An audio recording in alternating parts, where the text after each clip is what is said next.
LGBT కమ్యూనిటీలో ఉండే relationships కన్వెన్షనల్గా మనం ఫాలో అవుతూ వచ్చిన రిలేషన్షిప్ ఫార్మాట్స్కి భిన్నంగా ఉంటాయి. ఎందుకంటే కొన్ని పరిధుల్ని దాటి సమాజంలో గతంలో ఉండే పరిధుల్ని దాటి ఒక స్వేచ్ఛని చాటుకున్న తర్వాత ఏర్పడే బంధాలు కాబట్టి అక్కడ మొహమాటాలు కానీ సొసైటల్ కండిషనింగ్ కానీ ఇవి ఉండవు కాబట్టి ఇవి లాంగ్ లాస్టింగ్గా ఇమోషనల్గా నిలబడతాయేమో అని అనిపించేది. Maybe I wrong in saying that? I cannot say LGBT మొత్తం గురించి చెప్పలేను నేను. Coming to trans, that is subjective. అందరిది కూడా ఒకటేలాగా స్టీరియోటైప్ ఒకటేలాగా ఉండదు. చాలా వరకు ఐ ఫీల్ లైక్ దీనికి కూడా ఒక set of pre defined things ఉన్నాయన్నమాట. లైక్ రిలేషన్షిప్స్కి, లవ్కి, మ్యారేజ్కి లైక్ ఫ్యూ కొన్ని relationships easy availability of sex దానికోసం స్టార్ట్ అవుతాయి. కొన్ని మనీ కోసం స్టార్ట్ అవుతాయి. కొంతమంది అబ్బాయిలు లైక్ షార్ట్ టర్మ్ రిలేషన్షిప్స్ ఉంటాయి కదా, దానికోసం స్టార్ట్ అవుతాయి. Trans relationships out of love, pure love, understanding వీటి మీద లైక్ కూడా ఉంటాయి. కానీ almost what I feel is like 70% నేను ఫస్ట్ చెప్పిన ఈ 3 కేటగిరీస్ ఉన్నాయి కదా, దీని త్రూనే స్టార్ట్ అవుతాయి. అండ్ వీటి త్రూ స్టార్ట్ అయ్యాయి కాబట్టి అవి దెర్ ఆర్ లైక్ 90% ఛాన్సెస్ అవి చాలా తొందరగా బ్రేక్ అయ్యే ఛాన్సెస్ ఉంటాయి. Once the requirement is fulfilled then ఇంకా బ్రేకప్ అయిపోతుంది అంతే అంటారు. అంతే అంటే ఆల్మోస్ట్ ఎయిర్ దాటాక తెప్ప తగిలేసినట్టు అన్నట్టు. It's very unfortunate to be speaking about this. కానీ as a trans woman how do you feel? అంటే ఆ ఎమోషనల్ సెక్యూరిటీ ఎలా వస్తుంది? బికాస్ రేపటి రోజు ఏమిటి జరుగుతుందో తెలియదు. అండ్ ముఖ్యంగా ఇక్కడ మీరు స్పెసిఫిక్గా 2-3 రీజన్స్ చెప్పారు ఇలాగే రిలేషన్షిప్ స్టార్ట్ అవుతాయని. సో మెయిన్ థింగ్ ఏంటంటే ట్రాన్స్ వీళ్ళ లైఫ్ స్టైల్లో ఆల్రెడీ వాళ్ళ ఫ్యామిలీ నుంచి లేదంటే సొసైటీ నుంచి కొంచెం దూరంగా బ్రతుకుతారు కదా. So they always crave for love అనమాట. అండ్ ఆ లవ్ దొరికినప్పుడు ఇది జెన్యూనా లేకపోతే ఇవన్నీ చూసుకోరు. లైక్ దాని వెనకాల క్యాల్కులేషన్స్ ఇవన్నీ చూసుకోరు. సో ఈ ట్రాన్స్ పీపుల్ అయితే ఈ క్యాల్కులేషన్స్ ఇవన్నీ చూసుకోరు. కానీ వాట్ ఈ స్ట్రాంగ్లీ ఫీల్ ఇస్ వచ్చే వాళ్ళు ఇవన్నీ క్యాల్కులేట్ చేసుకొని వస్తారు అని నా స్ట్రాంగ్ ఫీలింగ్. ఇది నా పర్సనల్ ఎక్స్పీరియన్స్ కాకపోయినా I have seen many of my friends and community members. So I always felt this. అంటే కొంచెం ఆ ఎమోషనల్ సఫరింగ్ ఉంటుంది, ఎక్స్‌ప్లాయిటేషన్ కొంత ఉంటుంది. సో ఇక్కడ అంకిత విషయంలో అలాగే జరిగిందంటారా సుబ్బలక్ష్మి? ఇది వాళ్ళ పర్సనల్ థింగ్ కాబట్టి నేను చెప్పలేను. ఇది ఇలా జరిగి ఉండొచ్చు, ఇది ఇలా జరిగింది అని నేను చెప్పలేను. బట్ నాకు అంకిత చాలా దగ్గరగా, వి కాల్ హర్ యాస్ చిట్టి, హనీమిస్ చిట్టి. సో షీఈ్ లైక్ ఏ విషయానైనా చాలా డీప్గా ఆలోచిస్తుంది తను. డీపర్ పర్స్పెక్టివ్స్ ఉంటాయి తనకి. అండ్ ఇంకా క్లియర్గా చెప్పాలంటే షీ హ్యాస్ లైక్ మల్టీ డైమెన్షనల్గా నాకంటే బాగా ఆలోచించగలుగుతుంది ఏదైనా సిచ్యువేషన్, పర్సన్ గురించి. సో తనకు కూడా ఇదే జరిగిందని నేను చెప్పలేను. But what I feel is like ఇద్దరు కూడా ఆన్ ఏ పాజిటివ్ నోటే విడిపోయారు. దర్ ఈస్ నథింగ్, ఏదైనా చిన్న మిస్అండర్స్టాండింగ్స్ అవి వచ్చి ఉండొచ్చు. కానీ లైక్ నథింగ్, అంటే వీళ్ళిద్దరి మధ్యలో ఇంతకుముందు నేను చెప్పిన కేటగిరీస్ ఉన్నాయి కదా, వాటి వల్ల విడిపోయారని నేను అనుకోవట్లేదు. సో మరి అంకిత తను ఎలా కోప్ అవుతుంది అంటే with strong women. I really appreciate her. She is strong women. నాకు చాలా ఆశ్చర్యంగా ఉంది. తను చాలా అప్రిషియేట్ చేయాలని ఐ డిడ్ యాక్చువల్లీ. కాకపోతే వాట్ ఐ యూజువలీ సీ ఏంటంటే ట్రాన్స్ ఉమెన్లో మనం సోషల్ మీడియాలో చూసినా, నేను డైరెక్ట్గా చూసినా కూడా, if a trans woman who got failed or like breakup అయిపోయిన వెంటనే లైక్ సోషల్ మీడియా అయితే ముందుకు వచ్చేసి చేతులు కట్ చేసుకోవడము, ఏడవడము, రీల్స్ చేయడము, సింపతి ఎక్స్పెక్ట్ చేయడం, ఇదంతా చేస్తుంటారు. బట్ ఇంత బాగా పెళ్లి చేసుకొని ఇన్ని ఇంటర్వ్యూలు ఇచ్చి ఇంత బాగా యూట్యూబ్లో ఇన్ని వీడియోలు చేసి వాళ్ళ పర్సనల్ లైఫ్లో ఇంత బాగా చేసుకున్న తర్వాత కూడా when that relationship came to an end, తను అంతే డిగ్నిఫైడ్గా షీ మూవ్డ్ అవుట్. ఎక్కడ కూడా లైక్ వాళ్ళ పాస్ట్ రిలేషన్షిప్కి చాలా వాల్యూ ఇచ్చి, చాలా గౌరవం ఇచ్చి పక్కకు జరిగిపోయి లైక్ ఇప్పుడు మళ్ళీ నా దృష్టిలో అయితే it's inspiration to other trans women. Every trans woman లైఫ్లో లవ్, రిలేషన్షిప్, బ్రేకప్, మ్యారేజ్ అనేది ఉంటుంది. సో తనని ఇప్పుడు నన్ను అడిగితే అంకితాన్ని ఇన్స్పిరేషన్గా తీసుకొని ఓకే బ్రేకప్ అయిపోయినా that is fine, we have to move on, career ఇంకా చాలా ఉంది, జీవితం ఇంకా చాలా ఉంది, మనం ఇంకా గుండె నిబ్బరం చేసుకొని ముందుకెళ్ళిపోవాలి అన్నట్టుగా ఉండి. కానీ అదే పెళ్లి దాకా వెళ్లే ముందు మీరు అంకితం చూసుంటారు కదా, వాట్ వాజ్ యువర్ ఎమోషన్ అప్పుడు వాళ్ళిద్దరు పెళ్లి చేసుకోబోతున్నారు అనే time? I was happy, I was really happy. తను చెప్తా ఉండింది అనమాట లైక్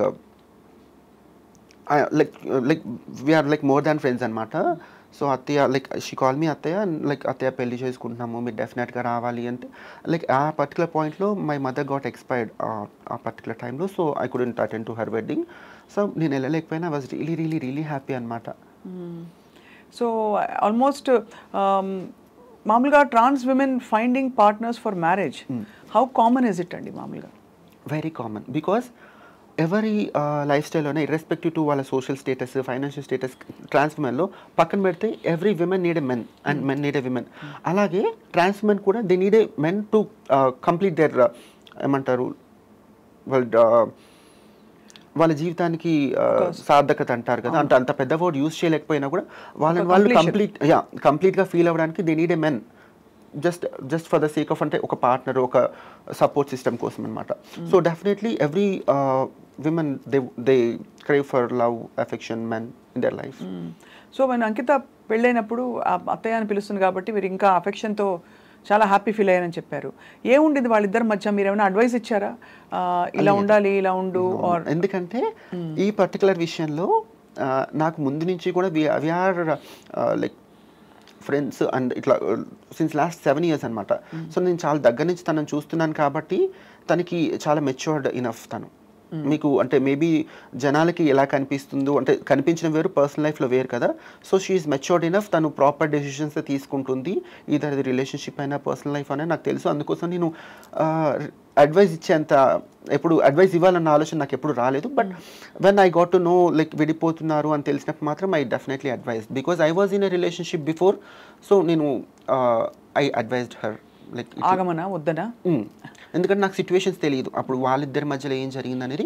బట్ నాకు అవసరం కూడా లేదు. ఎటువంటి సిచ్యువేషన్స్ అయినా కూడా లైక్ ఒక పట్టు విడిపు అనేది ఉండాలి అని చెప్పేసి. సో ఆ పర్టికులర్ టైంకి తను కూడా నా మాట వినింది.